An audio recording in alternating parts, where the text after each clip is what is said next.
بڑے بڑے مصنفین گزرے ہیں، لیکن وہ کتابیں لکھنے کے بعد کہتے ہیں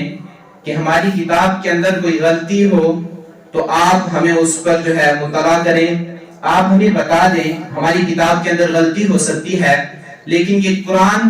ایسی کامل و اکمل کتاب ہے کہ اس کے اندر کوئی غلطی نہیں ہے، کوئی شک و شبہ نہیں ہے، اس کے آخر میں نہیں بلکہ اس کے شروع میں اللہ فرما رہا ہے ذالک الکتاب لا ریب فیہ، یہ ایسی کتاب ہے کہ اس کے اندر کوئی شک و شبہ نہیں ہے، یہ ایسا کامل اور اکمل اللہ تبارک و تعالیٰ کی طرف سے عطا کیا ہوا کلام ہے کہ جس کے بارے میں انسان ذرہ برابر کوئی غلط گمان بھی نہیں کر سکتا ہے۔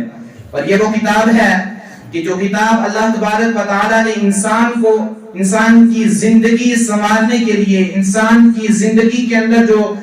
روزمرہ کے مسائل ہیں، ہماری زندگی اچھی کیسی ہو سکتی ہے، یہ وہ اس زندگی کو گزارنے کے لیے اللہ تبارک و تعالیٰ نے یہ کتاب ہمیں عطا فرمائی۔ آپ دیکھیں، ہم دنیا کے اندر اگر کوئی سامان خریدتے ہیں، کوئی مشینری کا سامان ہوتا ہے، اس کے ساتھ ہمیں ایک کتاب دی جاتی ہے، ایک چھوٹی سی کاپی ملتی ہے، اس پر لکھا ہوا ہوتا ہے کہ اس کو کس طریقے سے استعمال کرنا ہے۔ تو اللہ تبارک و تعالیٰ نے انسان کو بنایا، یہ انسان کتنی عظیم چیز ہے کہ جس کو اللہ تبارک و تعالیٰ نے بنایا، اس کے بعد اس کے پاس اپنے احکامات نبیوں کے ذریعے پہنچائے۔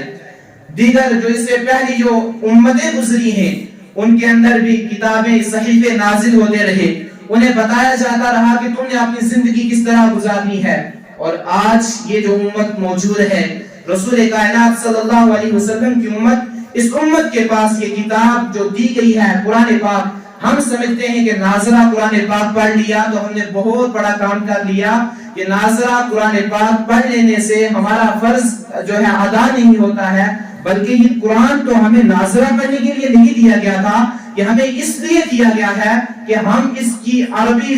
سیکھنے کے بعد اس کا اردو میں ترجمہ کریں، اور اردو میں جب ترجمہ سیکھ لیں تو پھر ہم اس سے مسائل نکالیں کہ ہم نے اپنی زندگی کس طریقے سے گزارنی ہے، ہم نے روزہ کس طریقے سے رکھنا ہے، ہم نے حج کس طریقے سے کرنا ہے، ماں باپ کے ساتھ کس طریقے سے پیش آنا ہے، ہم نے اپنے پڑوسیوں کے ساتھ کس طریقے سے پیش آنا ہے۔ یہ وہ کتاب ہے کہ جس کتاب کے بارے میں اللہ تبارک و تعالیٰ نے ارشاد فرمایا وَلَا رَطْبٍ وَلَا يَابِسٍ إِلَّا فِي كِتَابٍ مُبِينٍ، کہ کوئی خشک اور طری میں کوئی ایسی چیز نہیں ہے کہ جس کا ذکر قرآن پاک میں واضح طور پر لایا ہوا ہو۔ انسانی زندگی کے ہر مسئلے کا حل قرآن پاک میں موجود ہے، لیکن ہم کبھی قرآن سے نہیں پوچھتے ہیں کہ اے قرآن تم بتا ہم اپنی زندگی کیسے گزاریں۔ ہم اپنی زندگی اچھی بنانے کے لیے، اس زندگی کو سنوارنے کے لیے ہم بڑے بڑے مصنفین کی کتابوں کو پڑھتے ہیں، ہم سائنس پڑھتے ہیں، کیوں پڑھتے ہیں؟ اپنی زندگی کو اچھی بنانے کے لیے۔ ہم جو ہے انگلش پڑھتے ہیں یا ہم دیگر جتنے بھی علوم حاصل کرتے ہیں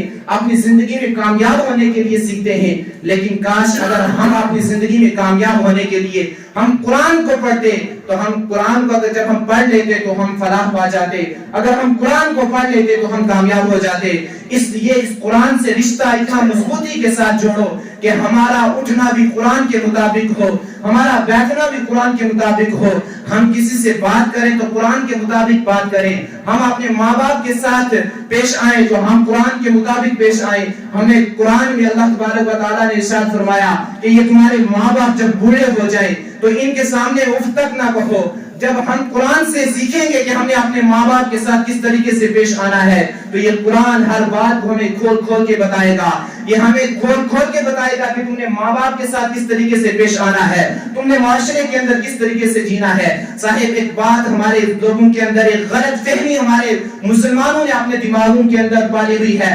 مسلمان سمجھتے ہیں کہ ہم نے اگر قرآن کے ساتھ جڑ گئے، ہم اسلام کے ساتھ جڑ گئے تو اسلام ہمیں کاروبار کرنے سے منع کر دے گا۔ اللہ کی قسم اسلام کاروبار کرنے سے منع نہیں کرتا ہے، اسلام دنیاوی تعلیم حاصل کرنے سے منع نہیں کرتا ہے۔ اسلام صرف اتنی بات چاہتا ہے کہ تم کو اللہ نے اپنی عبادت کے لیے پیدا کیا ہے، عبادت وقت پر کر لو، اس کے بعد تم اپنا کام بھی کرو۔ آپ جانتے ہیں کہ اللہ کے رسول صلی اللہ علیہ وسلم کے وصال ظاہری کے بعد حضرت ابو بکر صدیق رضی اللہ تعالیٰ عنہ مسلمانوں کے خلیفہ بنے۔ جب آپ رات کو خلیفہ بنے تو صبح کو آپ اپنا سامان تجارت لے کر ایک مدینے کی گلی میں جا رہے تھے۔ لوگوں نے پوچھا حضرت کہاں جا رہے ہیں؟ آپ نے کہا اپنا کاروبار کرنے کے لیے جا رہا ہوں۔ تو یہ ہمیں یہاں سے یہ درس ملتا ہے کہ اسلام کاروبار کرنے سے، اسلام کام کاج کرنے سے منع نہیں کرتا ہے، قرآن ہمیں ان چیزوں سے منع نہیں کرتا، بلکہ یہ ہمیں بتاتے ہیں کہ کاروبار کس طریقے سے کرنا ہے، تم نے دنیا کے اندر کس طریقے سے جینا ہے۔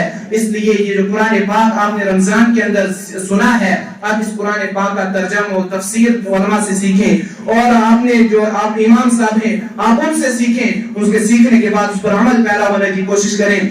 اللہ تبارک و تعالی ہمیں عمل خیر کی توفیق عطا فرمائے۔ استغفر اللہ تعالی ربی من کل ذنب و اتوب الیہ۔